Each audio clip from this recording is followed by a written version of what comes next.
Hello and welcome to Adventures in Visibility. Today we are going to be talking about the entrepreneurial adventurer, and I'm really excited about my guest today. First, let me just say, in case you don't know me, I'm Denise Wakeman, your guide and host to better visibility on the web. And today I am speaking with my wonderful guest, Ande Lyons of Possibility Partners. And Ande is someone who always makes me feel really good and really happy every time I see any of her content in any of my social streams, because she is the most positive person I've encountered. There's always something wonderful that she's saying, and she's always making you feel good. And so that was one reason why I wanted to have her on, but the real reason is because when she started talking about entrepreneurial adventurers, she caught my ear. And you all know that this is Adventures in Visibility, and that adventure is a big thing for me, whether it's in life, in business, in travel, whatever it is, it's all about the adventure. And so I wanted to find out what this whole entrepreneurial adventurer thing is about. So let me just give you a quick bio for Ande so that you get a sense of who she is if you're not familiar with her yet. And be sure to circle her too while you're at it. So Ande Lyons is an enthusiastic and experienced entrepreneur with an MBA and 4 successful businesses to her credit. She is the founder and chief possibility officer of Possibility Partners. I love that. And she helps startups and early stage entrepreneurs launch, brand, and build their businesses without spending a fortune or wasting time. So today our journey is about exploring the winning strategies that you need to cultivate to create success as an entrepreneur. So welcome, Ande. So good to have you here. Denise Wakeman, what a lovely intro and what lovely words to say. Thank you, thank you, thank you. It's so nice to be seen and heard. I really appreciate it, and I love being here with you.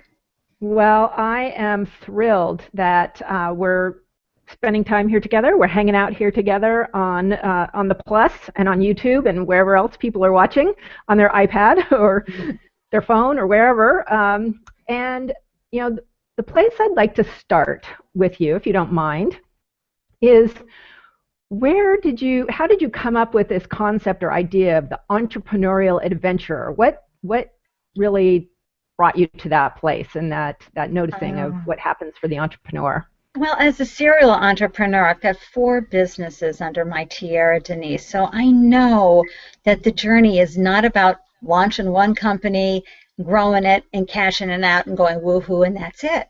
A lot of times it's a lot of companies, and the mindset, the head space you really need to be in as an entrepreneur is to be an adventurer, feel like, okay, I'm like Lewis and Clark going out there to explore, because it can be hard enough every single day to get up, and if you're focused on this is the only one that's going to work, and every step I take has to be perfect, because what if I make a mistake? I mean, you would never feel that way on an adventure. An adventure would be like, oh, look at this, oh, look at that. Opportunities and possibilities are everywhere when you have the mindset of an entrepreneurial adventurer. So that's how I came up with the concept. Well, I love it. I love it. And, I completely agree. We're totally in sync there. And I think that it was when I made that realization that, this could be a drag, this thing. I've been working self-employed for 18 years too, and it's like this could either be really a slog and a grind, and it could be hard, and it could be a challenge, but when you turn it around and say this is an adventure, exactly what you're saying is what happens. Like, oh, the possibilities are there, the opportunities are there. So that's a beautiful way of putting it. So you work with startups and early stage startups. It's very specific there. Early stage. First of all, how do you define early stage, and where do you start with them, especially around building the online presence? A lot of times folks come up with a great idea and they get the website set up and they believe they've got their branding going and they've got a product and they've probably been selling for a while. that early stage is from 0 to about 3 to 5 years. And now they're like, well, have I been doing this right? What can I do to take my business to the next level? So for me, I love that early stage, especially with the startups, because then I can get them really focused on their brand promise, how they're going to be reaching their audience, and how they need to set up their business to be profitable and sustainable. But with the early stage entrepreneurs, I can do the same thing very quickly, whether it's my 12-month cash flow projection or the advice I give them for social media, online presence, branding, etc. It all helps them in the big picture because I've launched VC-backed $8 million .com. I've launched and grew a food manufacturing business. I mean, what I know after all of these other businesses, amazing. And I built a wonderful online business as well over a 3-year period. So it's important to have, I think, to work with someone who can step back and see that big picture and understand that it takes a village to raise a business, and there are things you're just not going to miss. And more importantly, I don't want you raising that business in a vacuum. So I like to be out there holding hands with you, cheering you on, going, I know how that feels. And some days it really is awful. Listen, I work at this. I mean, I don't just get up every day going, woohoo, and take some happy pill. This is a practice. You don't wake up like that? I'll ask my husband. No, not until after I have my first cup of coffee. In fact, our youngest is so cheerful, I end up having to have my first cup of coffee just so I can get to his level of kindness and cheerfulness in the morning. Well, the persona that you have, which my sense is like that's just you. Yeah. Like when I meet you in person, which I haven't yet, but when we meet in real life, which we will someday, I'm sure, Yes. I know that you, who I see online are going to be exactly the same person. Yes, this is true. I call it, I'm like a flotation device. So you can, push me to the bottom of the sea, but boop, boop, boop, boop, boop, I come back up and go, hey! So getting, let's get it back to those entrepreneurial adventurers. Mm-hmm. When you start working with someone like that, and let's say they've been in business for a couple of years, but they're struggling or whatever it is, whatever that's provoked them to say, Ande, I want your help. Where do you start with them in terms of their presence? Because I really want, I like to keep this focused on like building. What do we need to do as entrepreneurs to keep, the attention on us, because that's what we've got to do, right? Well, and it starts with really knowing your brand promise, Denise. I feel so strongly about this because that's the experience you want people to have. It's an emotional connection with folks you want them to have every time they read a post, see a tweet, look at a product, go to your website. It's absolutely key that you know what this is. So a lot of times I help people get really clear. What are you in business for? What is it that you're really doing? What problems are you really solving? And we get further deep into that. But as far as the online presence, wow, somewhere along the way someone must have said just, post everything that you're doing, which is wrong. My motto is ask not what your followers and audience can do for you, but ask what you can do for your followers and audience. So especially as a newbie coming into a brand new industry, field, online, several things have to happen. One, you have to have brand consistency across all your platforms. You don't have to play in all the platforms. You better have the same look and feel everywhere you glow on, whether it's Instagram or Pinterest or Twitter, Facebook, Google+, YouTube, LinkedIn. I want to see that everywhere. And then you start finding out folks that you want to follow, that you want to engage, who are singing your song, making you happy, whether they're posting in the Wall Street Journal or Your Tango or HuffPost. Find out where they are. Psychology Today. Follow them. Make sure you get notified every time they put something out. Also, start talking to their people, their audience. Find out what's going on in their world, what's meaningful to them, and engage with them in that way. You'd be surprised how You build visibility one conversation at a time. And folks, hangouts. You should be going to every single Denise Wakeman hangout. Meet the folks in her audience. Share her work everywhere. It really builds up your online presence when you focus on others' work and share it. Couldn't agree more with you there. Thank you for saying that in such a beautiful, articulate way. Not the thing about following me, but what can you do for your followers? I love that quote. So everybody who's out there in Hangout land or watching the replay, absolutely. It's like, what can you do for others? And that gives you the permission when it's time to then share your thing. Absolutely. It is. And Denise, consistency is key. And I'm not saying throw up about 10 posts and then go off for your day. No. There's so many great tools out there for you to schedule posts. You can even have your VA schedule. It's you who will respond, though, to any comments. It's you who will reach out to folks. But spread your posts out instead of feeling like, at SeaWorld when you get the big splash from the big orca. What's the big orca's whale's name? You get the big splash. You feel like, oh my God, I'd rather be sitting back further in the stands watching the show.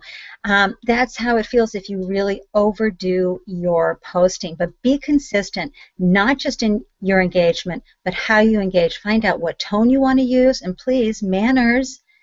Use the tone that you would if you were looking at that person.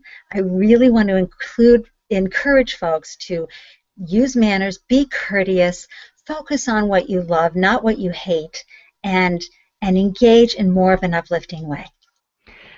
I was going to ask you about the consistency thing, because that's something that I talk about a lot with my clients and students. It's like, you've got to be consistent. And again, it doesn't have to be all day long. Right. So what's your favorite scheduling tool? What do you use? I'm a Hootsuite gal, and I really only use it for Twitter. I don't want everything to be looking the same everywhere. Although I do, I've been known to post the same image across my platforms. But I'll go right on to notifications in Facebook and scheduling on Facebook. Same thing with Google Plus. Same thing. I like to schedule things out there, and there are many tools that you can use. But Hootsuite is where I do, because Twitter is my favorite social media platform. Your favorite bar? Is that what you said? I do. I think being on Twitter is like being at the bar. I like that. No, I haven't heard anyone use that metaphor before. I'm a Hootsuite gal too, and I use it primarily for Twitter as well. Although every now and then I might share something to another platform, but I think that Twitter definitely.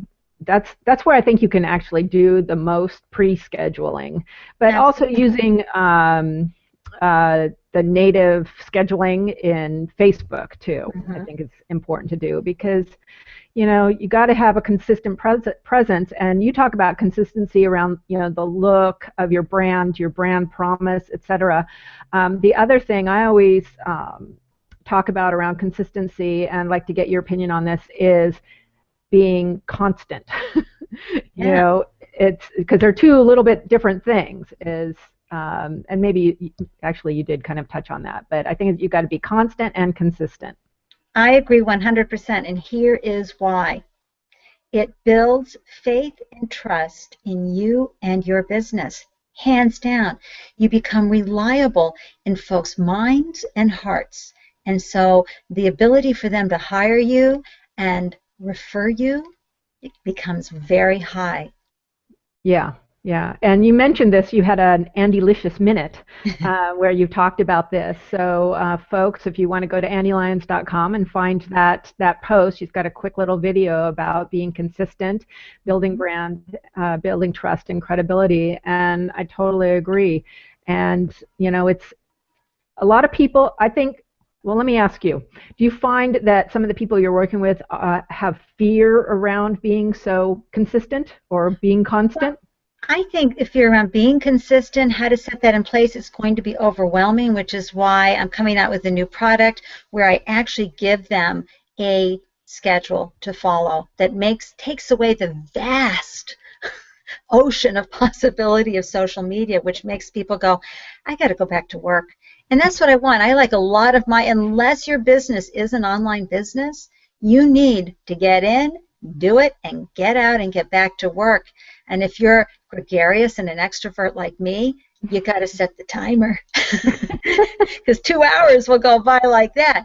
And if you're the type that's an introvert and would rather be reading a good book, then it's even more important that you know every day how you're going to be interacting. It's a relief to have that all mapped out. It becomes a habit. You know exactly what you're going to do. It's wonderful. Yeah, I generally recommend that people just look at scheduling 30 minutes a day. Now, not 5 minutes here, 10 minutes there, whatever. But we can get into that. If that's where they want to go. But at least putting in 30 minutes a day on your various platforms. I mean, it doesn't take that long to queue up a tweet or retweet something or say thanks for the retweet or whatever. It does. Yeah. It doesn't take long. No, if you're getting notifications for people that you love to engage with and follow, you just, retweet, repost, share this. Yeah, it can go very, very quickly. Mm-hmm. So how do you advise your clients around where to build their visibility? Oh, boy. Like platform and that sort of thing. I firmly believe if you're a B2B, you're doing Twitter, LinkedIn, and Google+. It's just proven. And so that's the magic triangle for business to business. If you're doing business to consumer, you better be on Facebook. And you better be advertising on Facebook. You better be on Instagram and Pinterest, really promoting, your products, your services, engaging with folks, laughing over their photos of kids, whatever. Also, I believe in doing the hashtag search. In Hootsuite, you just hit the the magnifying glass, type in a hashtag, you see who's involved there, and you go, okay, a lot of discussion around these different types of industries. And again, follow the celebrities, the influencers, where are they hanging out, what's working for them, and tweak as you go along. But again, it's never about you, it's about who's out there chatting and sharing the love with them and about them. Amen. So you use hashtag search quite a bit then? Absolutely. I don't use a lot of hashtags, but I love to see what's getting a lift and how much activity does that hashtag have. I'm also a huge fan of joining tweet chats, and there are so many. I can share a link with folks afterwards about a place you can go to find all the different tweet chats that are out there. Nothing builds connection and engagement after you catch your breath like a tweet chat. And they do take a little while to get used to, but once you work it up, it can be great. Same thing here on Google Plus with Hangouts on Air. And also podcasts. You can find out who's talking and go in and find out who's following them and commenting and sharing with the audience. I know conversations are going on right now between folks who are watching this show. Hi. There are conversations going on. I'm looking over there. That's what I'm looking at the comment stream right now, and that's one of the things I love about Hangouts too, is that there is that real-time engagement, and the same with a tweet chat. Being a guest on a tweet chat, that's a challenge. I mean, I've done it, but man, that's a fast-moving event. You know what I had to do, Denise, for that? I had to schedule a whole bunch of tweets for that hour ahead of time because I didn't think I would ever. Anyway, it's a lot. It is. Oh, nope, got a little freeze there. Am I back? I'm right here. Yep, you're back. You're back. Yay. Okay, let's switch gears a little bit and talk about the mindset. I mean, we've kind of been circling around that a little bit. Yeah. And talk about what the mindset needs to be one, an entrepreneurial adventurer, and two, to really be serious about building a presence on the web, because frankly, as I've said for years, if they can't find you on the web, you're invisible. You don't exist. That's right. Oh my gosh, that's key. Mindset is key to me just in any entrepreneurial adventure, because every day is filled with uncertainty. Where is the next client? Where's the next paycheck? We call it paycheck. Where's the money coming from? That alone is enough uncertainty to send most people back to working for someone. Secondly, just, will this product I just spent weeks on work? Will this other, you just don't know. So you have to build mental toughness. And if you're not following Lorraine Key, please do. I will throw her information out there. She's a former FBI agent who does consulting and a lot of talking about mental toughness. And she talks about how they prepared for positive thinking in every situation. I had no idea. But for me personally, it's really about feeding my brain every day. And affirmations work, folks. They really, really do. Andy Grant's 200 Powerful Affirmations is this 99-cent ebook on Amazon.com. You pull that out, and he's got it categorized in all different themes for you. You can read and work on them. That helps shift. I've got books behind me here. Leap of Faith. I'll write it down. I mean, everything is here to help me every day. Go to those folks who train you, coach you to keep a strong, focused, and open-hearted mind in the world. And it's so important. And the other thing that's very important to me is to do things that will cheer you up. So, for example, a lot of times what I'll do to cheer myself up is I'll throw on one of my boas, I'll put on one of my sparkly glasses, and I'll dance around singing the music and going, woo! And that just lifts me right up, especially Everything's Coming Up Roses. That's a favorite one of mine. So things like that you can do to cheer yourself up. Watch a funny movie, because no one knows better than I do how hard this journey is. And if you don't focus your mind every day, it'll feel like walking through cement. And you've got to stay looking at the possibilities. Denise, the other thing that I think is so important, a lot of people don't look at fear. They don't look at doubt. Mm-hmm. And wow, if you ignore them, they're going to get louder and louder and louder. So I'm all about embracing them, like my buddies, Hey fear, hey doubt, I hear you. And let them journal about them, etc. And I'm going to give you another little example here. Think about if you were making up a cake, right? Chocolate cake. In the batter, you've got all your favorite ingredients. But I'm going to tell you, baking soda tastes terrible. But that cake is not going to have a successful outcome without the baking soda.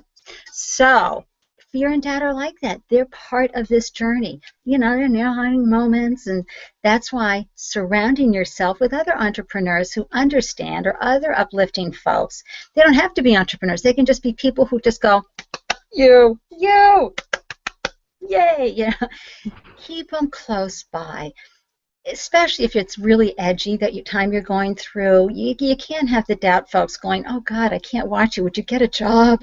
You can't have those folks. And sometimes it does mean you have to buffer, you have to filter and distance yourself, because it is until you get really into that total profitable, sustainable place, and even then you still need those folks who lift you up. Right. You don't want to be, kind of hearing that, really, why are you doing this? Why are you doing this? You're not going to be successful. I mean, like, how could that possibly be? What about the security? Blah, blah, blah, blah. I don't want that. Tell me I can do it. Show me I can do it. And it's always their fear, because they wouldn't be doing what you're doing in a million years. A lot of them, that's just risking too much. And I respect that completely. Mm-hmm. We all have our different callings. But especially when you're just starting out as a startup or an early stage, you gotta reach out to those folks who understand. Yeah, I agree. So do you work with a business coach or mentor, out of curiosity, to help you get through those fear and doubt times? One of the most impactful persons in my entire life, Brenda Stanton, Claim Your Worth. She is amazing, and she was really responsible for helping me find my tone online, finding how I wanted to be online, because when you're shifting, if you've been raised in corporate and you've been having to communicate through memos, emails, and more formal, stylized language, when you move into this online presence, you are learning a different language, and you have to be able to respond quickly and concisely and clearly in friendly ways that you may not have learned before. But also, yes, she was the one who taught me how to embrace the fear and doubt and how to look at them as contrasts and look at all the things that happen as contrasts to help me understand what I want and what I don't want as a business owner. Yeah, I think that it's important for business owners, online entrepreneurs, solo entrepreneurs, author speakers, all those people who are trying to build their business with their thing, whatever that thing is, to get support in some way, whether it's a mastermind group or working with a business coach. I've been working with business coaches for years, and Absolutely.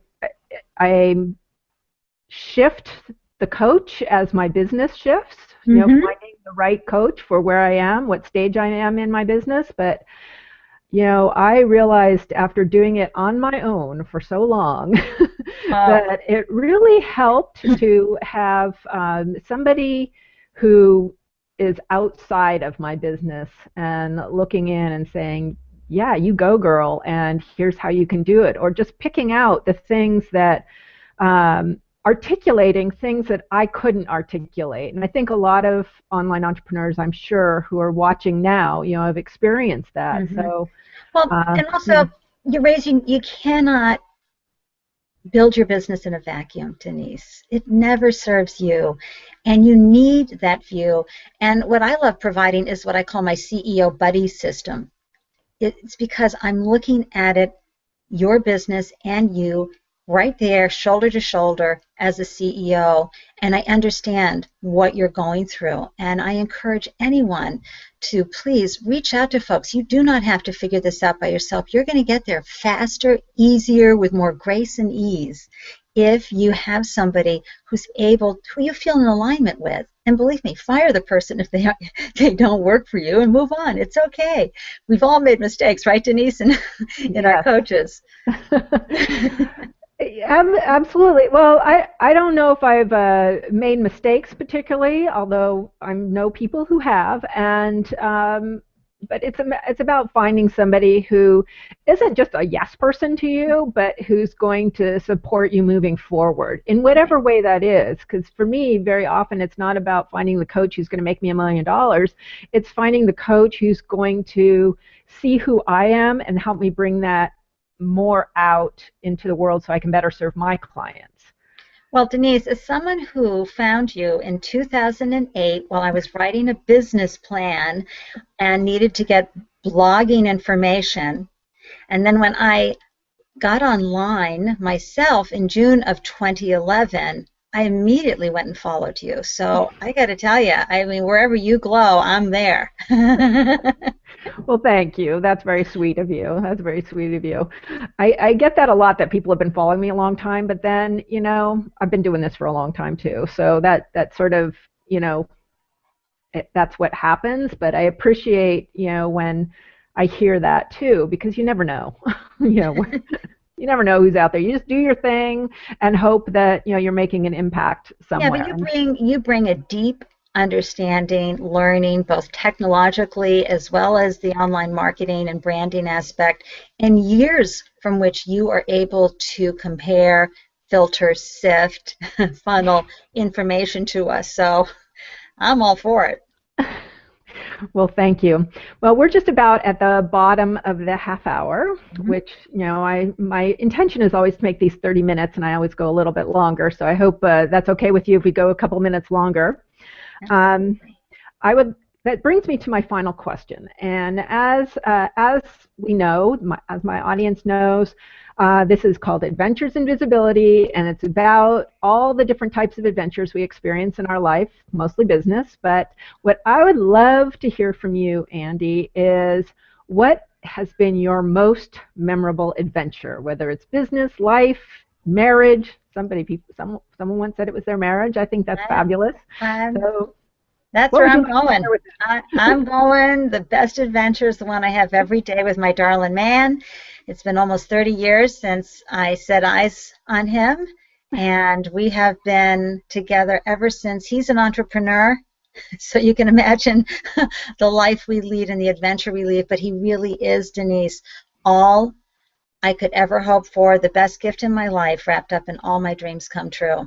And through good times and bad, it has been and continues to be every day an amazing adventure. And it really is what stands out in my life. Well, I love that. I love that. I think that's fabulous. Now, just digging into that a little bit, have you and your husband owned and run businesses together? Oh, yeah, we did our collegebroadcast.com together. Oh, my gosh. Yeah, he was CEO, I was VP of Finance and Admin. We grew it from 0 to 100, and then we decreased it right back down to 0. Oh, boy. And that was, a tough time for us. So when you make these decisions to invest all your money and your time and you have young children at home, it really was a difficult time, and we fortunately brought somebody in, a coach, to work with us to help us stay focused on the marriage and revision the marriage after going through such difficult times. And we've been able to use those tools moving forward beautifully. Really helps with the communication. That's fantastic. Yeah, I worked with my former husband for 6 years too, and that, a lot of people just didn't understand how that could work, but it did for 6 years, Yeah, and it was great. We shared yeah, something. It's a strength and a bond that is very holistic because it's everything in your life that you're sharing. Everything. everything. It's a lot. And now, he's in renewable energy, so the solar, wind, energy storage. He's a world-renowned expert. So I always tell people when I'm having a hard time falling asleep, I ask him about his day. And then what happened? Okay, I'm almost there. Keep talking, honey. Terrible. And then he makes me sit through his PowerPoints. Oh, no, my eyes. Okay, well, I thank you for sharing that. Can you please tell us where the best place for everybody to find you, follow you, get lots of your Andelicious advice and minutes? Thank you.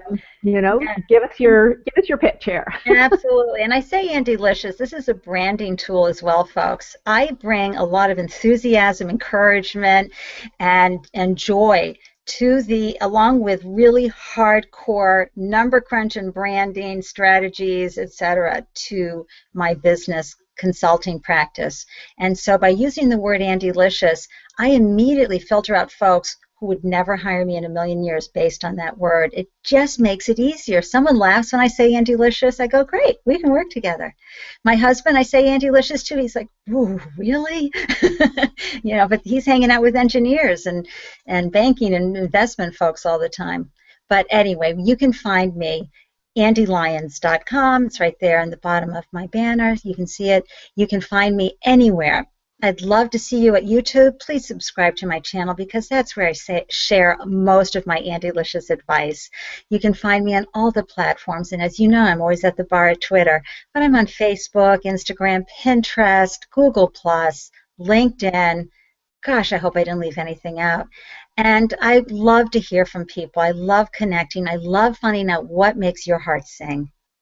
Well, you're getting lots of love notes in the comments here, and unfortunately, I was trying to bring a couple of them in, but I couldn't get the comment tracker to work. So, folks, I was trying, but I just wasn't working for me right now. But Ande, thank you so much for being my guest today. I love speaking with you. I love watching what you're putting out there. As I said, I always get a smile on my face, and that's really, I think that's a great thing, and I love your Andelicious brand. And just going into that a little bit, going off on another tangent, Denise, filtering who's not right for you is just as important as finding the people who are right for you. So that's a good tip there for everyone.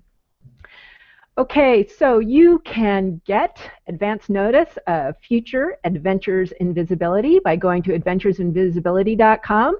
I hope you will join me there. We've got some good stuff coming up in February and March, so please get on board with that.